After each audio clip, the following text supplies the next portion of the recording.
لیکن جب اللہ تعالیٰ کا حکم آ گیا اور حضرت موسیٰ علیہ السلام نے اس نے نافرمانی کی حضرت موسیٰ علیہ السلام کے پیغام کی جو اللہ کی طرف سے وہ لے کے آئے ہوئے تھے، تو اللہ نے اس کو زمین میں دھنسانا شروع کیا.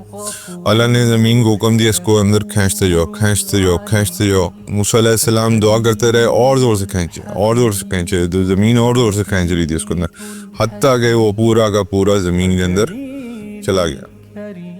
اور وہ موسیٰ علیہ السلام سے رحم کی اپیل کرتا رہا کہ مجھے بچا لیں، اپنے رب سے دعا کر لیں. جیسے فرعون نے رحم کی اپیل کی تھی نا موت کے بعد، اسی طرح قارون نے رحم کی اپیل کی، لیکن کس سے کر دی؟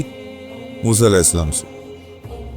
اور جب وہ مکمل اندر چلا گیا تو اللہ تعالیٰ نے موسیٰ علیہ السلام سے سوال کیا کہ آپ کو ایک دفعہ بھی رحم نہیں آیا اس پہ؟ تو موسیٰ علیہ السلام نے کہا کہ یا اللہ، آپ کے دشمن کے اوپر مجھے کیسے رحم آ سکتا ہے؟ انہوں نے کہا کہ اس کی غلطی صرف یہ تھی کہ یہ موسیٰ سے مانگ رہا تھا. اگر یہ ایک دفعہ کہتا نا یا اللہ رحم، یا موسیٰ رحم نہ کہتا، یا اللہ رحم کہتا، میں اس کو زمین سے اڑا کے باہر پھینکتا. الحمدللہ رب العالمین، الصلاۃ والسلام علی رسول الکریم، اما بعد، فاعوذ باللہ من الشیطان الرجیم، بسم اللہ الرحمن الرحیم. حدیث قدسی on authority of Abu Hurairah radiyallahu ta'ala anhu, who said, the messenger of Allah sallallahu alayhi wasallam said, حضرت ابو ہریرہ سے مروی ہے کہ اللہ کے نبی صلی اللہ علیہ وسلم نے فرمایا، Allah mighty the sublime said, pride is my cloak and greatness is my robe, and he who competes with me in respect of either of them I shall cast into hellfire.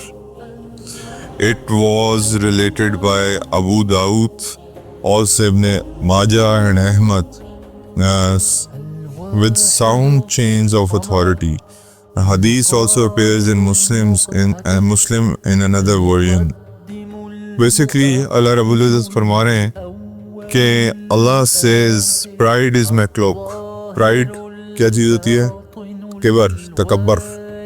تکبر جو ہے وہ میری چادر ہے.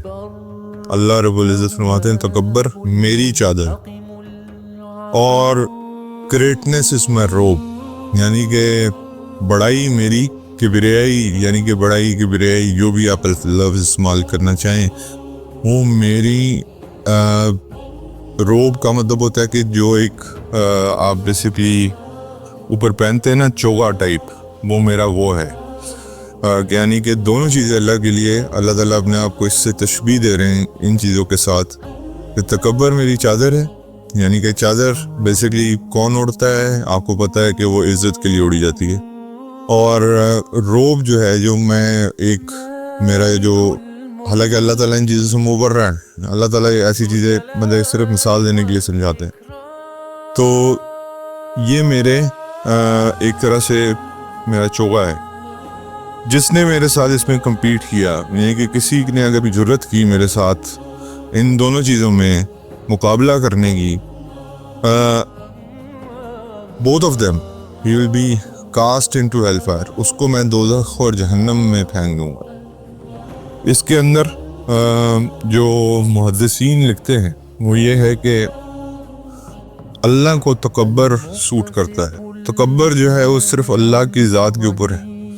المتکبر اللہ کے ناموں میں سے ایک نام ہے، اور یہ وہ نام ہے، وہ اسپیسیفک نام ہیں جن میں آپ کسی کے لیے یوٹیلائز نہیں کر سکتے. جیسے اللہ اٹ سیلف کسی کے لیے یوٹیلائز نہیں ہو سکتا. رزاق صرف اللہ کی ذات ہے، وہ کسی کے لیے یوٹیلائز نہیں ہو سکتا. عبد الرزاق کہا جا سکتا ہے، رزاق کا بندہ کہا جا سکتا ہے. صمد، عبد الصمد کہا جا سکتا ہے. صمد از اللہ بے نیاز، پیورلی ایٹریبیوٹڈ ٹو اللہ.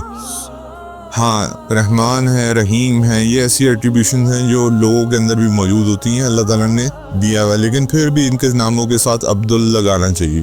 رحمان کا بندہ یا رحیم کا بندہ یا غفار کا بندہ، یہ سارے نام جو اللہ کے ہیں. لیکن المتکبر جو ہے وہ اسپیسیفک جو ہے، یہ اللہ تعالیٰ کی صفت ہے، اور یہ صرف اللہ ہی کو سوٹ کرتی ہے. اور عاجزی جو ہے وہ اللہ کی مخلوق کو سوٹ کرتی ہے. یعنی کہ میں اور آپ عاجز ہیں اور اللہ المتکبر ہے. اگر میں اور آپ خدا نہ خواستہ پرائیڈ یا المتکبر بننے کی کوشش کریں گے، جو کہ ہم جتنی مرضی کر لیں نہیں کر سکتے. میرے اور آپ کے سامنے مثالیں موجود ہیں. فرعون نے کی، شداد نے کی، حمان نے کی ہے، نمرود نے کی. کوئی ایسا بادشاہ نہیں ہے جس نے اللہ تعالیٰ کو چیلنج جس نے کیا اور پھر اللہ نے ان کا کیا حال کیا وہ بھی آپ کو پتہ ہے. حمان آپ کو پتہ ہے اور قارون آپ کو پتہ ہے. حمان کون تھا؟ حمان فرعون کا پرائم منسٹر تھا اور اس نے فرعون کو ڈبایا تھا بیسیکلی اس تکبر میں. کیوں؟ ایک وقت فرعون اس چیز پہ سوچے میں مجبور ہو گیا تھا کہ شاید موسیٰ کا رب ہی اصلی رب ہے. تو حتیٰ کہ ایک روایت میں آتا ہے کہ اللہ تعالیٰ نے حضرت موسیٰ کے تھرو فرعون کو ایک پیشکش کی، حالانکہ وہ اللہ تعالیٰ کے اپنے آپ کو برابر نعوذ باللہ بلکہ یہ بھی کہا کرتا تھا کہ میں موسیٰ کے رب سے بڑا رب ہوں معاذ اللہ. تو اللہ نے پیشکش کی. اللہ تعالیٰ اب دیکھیں اللہ کو کوئی چیلنج کر رہا ہے لیکن اللہ پھر بھی پیشکش کر رہے ہیں. اللہ تعالیٰ کہتے ہیں ٹھیک ہے ہماری بادشاہت بھی سلامت رہے گی، تم ہمیشہ زندہ رہو گے جیسے ابھی ہو، ہمیشہ رہو گے قیامت جب تک برپا نہیں ہوگی. اور تم اس بیسیکلی یہی دو چیزوں کا ڈر ہوتا ہے نا آپ کو کہ میری پاور نہ جائے، میری زندگی جو ہے وہ تاحیات ہو جائے.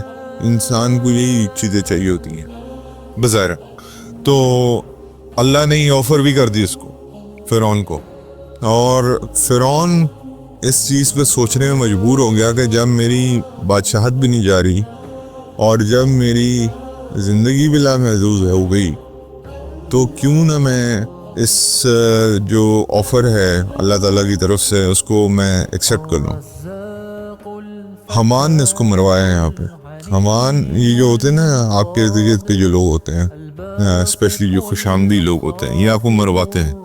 اس نے حمان نے صرف اس کو ایک لفظ ایک لائن بولی جس کی وجہ سے اس کا دماغ پھر خراب ہو گیا. اس نے اس کو صرف یہ کہا کہ فرعون میں نے ہمیشہ آپ کو رب کی صورت میں دیکھا ہے معاذ اللہ، میں آپ کو انسان کی صورت میں کیسے دیکھوں گا. بس دس واز ون لائنر جس نے فرعون کا دماغ دوبارہ خراب کر دی. اور اس لائن کی وجہ سے فرعون اپنے تکبر کے اندر پھر سرشار ہو گیا اور پھر اللہ رب العزت نے اس کو غرق کیا اور آج تک وہ عبرت کے لیے موجود ہے. حمان کے ساتھ جو ہونا تھا وہ علیحدہ ہوا. پھر اس کے بعد قارون کا خزانہ آپ کو پتا، قارون کے میں واز فائنینس منسٹر تو اس کے بڑے بڑے خزانے تھے. موسیٰ علیہ السلام مطلب کہ اتنے خزانے تھے کہ اس کی چابیاں یا اونٹ کے اوپر لگتی تھی اور پتہ نہیں کہتے ہیں 70 اونٹ صرف اس کی چابیوں کے خزانوں کے چابیاں لگتی تھیں ان 70 اونٹوں پہ. اتنی بڑی اس کی وہ مدر ٹریئر تھا. لیکن جب اللہ تعالیٰ کا حکم آ گیا اور حضرت موسیٰ علیہ السلام نے اس نے نافرمانی کی حضرت موسیٰ علیہ السلام کے پیغام کی جو اللہ کی طرف سے وہ لے کے آئے ہوئے تھے، تو اللہ نے اس کو زمین میں دھنسانا شروع کیا. اللہ نے زمین کو حکم دیا اس کو اندر کھینچتے جاؤ کھینچتے جاؤ کھینچتے جاؤ. موسیٰ علیہ السلام دعا کرتے رہے اور زور سے کھینچے اور زور سے کھینچے، تو زمین اور زور سے کھینچ رہی تھی اس کو اندر، حتیٰ کہ وہ پورا کا پورا زمین کے اندر چلا گیا. اور وہ موسیٰ علیہ السلام سے رحم کی اپیل کرتا رہا کہ مجھے بچا لیں، اپنے رب سے دعا کر لیں. جیسے فرعون نے رحم کی اپیل کی تھی نا موت کے بعد، اسی طرح قارون نے رحم کی اپیل کی، لیکن کس سے کر دی؟ موسیٰ علیہ السلام سے. اور جب وہ مکمل اندر چلا گیا تو اللہ تعالیٰ نے موسیٰ علیہ السلام سے سوال کیا کہ آپ کو ایک دفعہ بھی رحم نہیں آیا اس پہ؟ تو موسیٰ علیہ السلام نے کہا کہ یا اللہ آپ کے دشمن کے اوپر مجھے کیسے رحم آ سکتا ہے؟ انہوں نے کہا کہ اس کی غلطی صرف یہ تھی کہ یہ موسیٰ سے مانگ رہا تھا. اگر یہ ایک دفعہ کہتا نا یا اللہ رحم، یا موسیٰ رحم نہ کہتا، یا اللہ رحم کہتا، میں اس کو زمین چھوڑا کے باہر پھینکتا. یہ جو بھی ہم توحید کی مثال پڑھی ہے یہی وہ ہے، یعنی کہ آپ نبیوں سے بھی نہیں مانگ سکتے. تو بیسکلی اللہ رب العزت سے مانگنا ہے، رحم کی اپیل اللہ سے کرنی. ہاں حضور صلی اللہ علیہ وسلم کی شفاعت کے لیے کیونکہ ان کو اللہ تعالیٰ نے مقام محمود عطا فرما دیا، اس کے لیے دعا ہم ضرور کریں گے اللہ ہمیں ان کی شفاعت نصیب فرما، کیونکہ حضور کی سفارش بڑی امپورٹنٹ ہے ہمارے لیے. لیکن وہ سفارش ہے، وہ کسی کے لیے مانگنا نہیں ہے. وہ اللہ کے نبی کی گریٹنس ہے. ہم نے لاسٹ حدیث میں پڑھا تھا کہ وہ جب تک 3 چکر نہیں لگا کے کمپلیٹ ایک آخری بندے تک جو آخری ذرے تک ایمان والا ہوگا اس کو نہیں نکال لیتے. اس وقت تک وہ سکون سے نہیں بیٹھیں گے. وہ ان کا بڑا پن ہے. نبی کریم صلی اللہ علیہ وسلم کا دنیا میں تو بے تحاشا احسان ہمارے اوپر ہیں ہی ہیں, آخرت میں آپ کو ان کے احسانات نظر آئیں گے. لیکن وہ بھی یہی سکھا کے گئے ہیں مانگنا ہے تو اللہ سے مانگو. تو بیسکلی اگر وہ یا موسیٰ رحم کی جگہ یا فرعون یا اللہ رحم کہتا تو شاید اللہ تعالیٰ اس کو بخش دیتے, معاف کر دیتے, لیکن نہیں. یہ ہوگی تکبر کی بات. اچھا دیکھیں عاجزی بھی ایک صفت ہے. کوئی بندہ عاجز ہو, ڈاؤن ٹو ارتھ ہو, تو وہ اس کی ایک پازیٹیو صفت میں کاؤنٹ ہوتا ہے. لیکن اللہ کو یہ صفت جچتی نہیں ہے, کیونکہ اللہ عاجز ہو ہی نہیں سکتے. اللہ کو کوئی عاجز کر ہی نہیں سکتا. تو یہ صفت اللہ نے مخلوق کے لیے بنائی ہے, اور جو المتکبر کی صفت ہے وہ اللہ کے لیے. تو جو بھی المتکبر یعنی کہ تکبر میں اللہ کو چیلنج کرنے کی کوشش کرے گا, اس کے بارے میں مفہوم آتا ہے ایک روایت میں کہ وہ ایسے ہے کہ جس نے معاذ اللہ کی چادر اٹھا کے زمین پہ ماری. اس سے بڑی کیا وعید ہو سکتی. دوسرا اللہ کی گریٹنس, کبریائی, بڑائی. آپ جسے مرضی بڑے ملینئر ہو جائے, بلینئر ہو جائیں, ٹریلینئر ہو جائیں, واٹ ایور جو بھی آپ کمال ہیں, اگر آپ اللہ کے پابند نہیں ہیں تو پھر اللہ تعالیٰ کہتے ہیں اور مقابلہ کرتے ہیں معاذ اللہ سے کبریائی کہ اللہ کی کبریائی میں اس کے ساتھ, تو پھر اللہ تعالیٰ آپ کو وہاں بھی روند کے رکھ دیں گے. اللہ تعالیٰ اس دنیا میں تو روند کے رکھ ہی دیں گے, پھر اس کے بعد اللہ تعالیٰ آخرت میں اللہ تعالیٰ نے کہا he will be casted into hellfire, یعنی کہ وہ دوزخ کے منہ پھینکا جائے گا. اب ہمارے سامنے مثالیں موجود ہیں. حضرت عبد الرحمن بن عوف رضی اللہ تعالیٰ عنہ کی مثال موجود ہے. بہت امیر صحابی تھے, لیکن کیا ان کی اس چیز نے ان کو دین سے دور کیا؟ نہیں, بلکہ اور قریب کیا, اور اللہ کے راستے میں صدقہ کیا. مثال موجود ہے, میں نے آپ کو بتایا تھا مدینہ منورہ میں جب قحط پڑا ہوا تھا, ایک طوفان آیا جس کو لوگوں نے سمجھا کہ یہ ونڈ سٹارم ہے, لیکن وہ بیسیکلی حضرت عبد الرحمن بن عوف کا رضی اللہ تعالیٰ عنہ کا قافلہ آیا تھا. 700 اونٹ آئے تھے, 700, جو کہ سارے کے سارے لدے ہوئے تھے. اور حضرت اماں عائشہ کو انہوں نے گواہ بنا کے کہا کہ قحط کی وجہ سے یہ سارے 700 کے 700 اونٹ جو میری ٹریڈز ہیں, جو میں کما کے لایا ہوں, یہ میں اللہ کے راستے میں اس قحط کے لیے ڈیڈیکیٹ کرتا ہوں. یہ ہے سب کچھ ہو کے بھی اللہ کا ہونا, یعنی کہ سب کچھ پیسہ ہے, سب کچھ ہے, لیکن سارا کچھ اللہ کے ہاں سپرد کر دیا.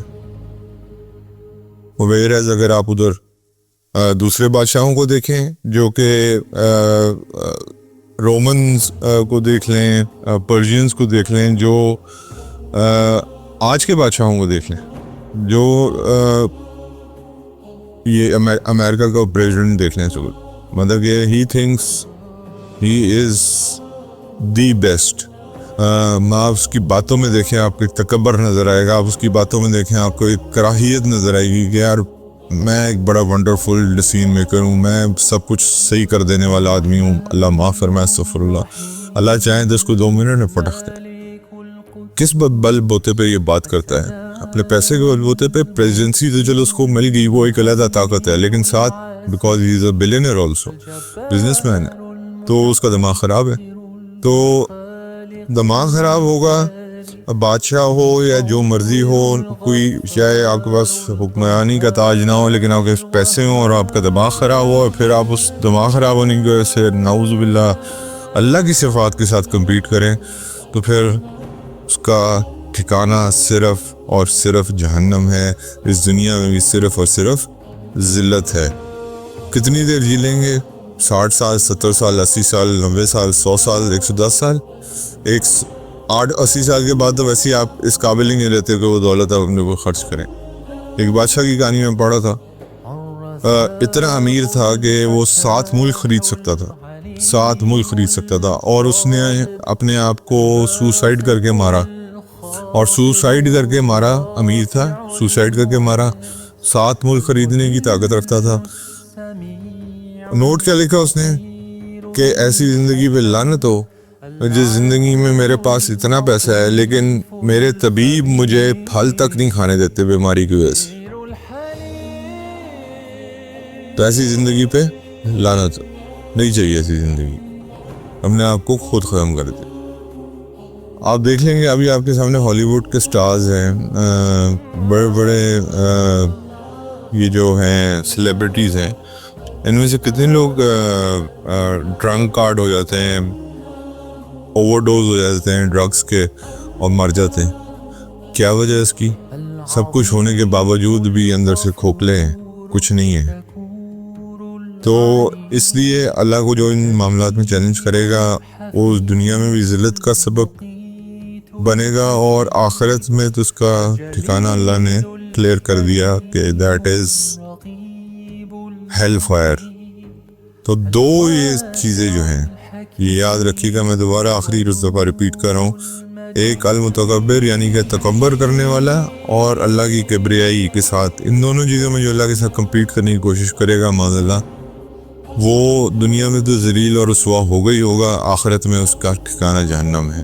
تو یہ دو ایسی صفات ہیں اللہ کی جن کے اوپر کوئی بھی انسان کمپیٹ نہیں کر سکتا. اللہ تعالیٰ سے دعا ہے اللہ تعالیٰ میں عمل کی توفیق عطا فرمائے. جزاکم اللہ خیر.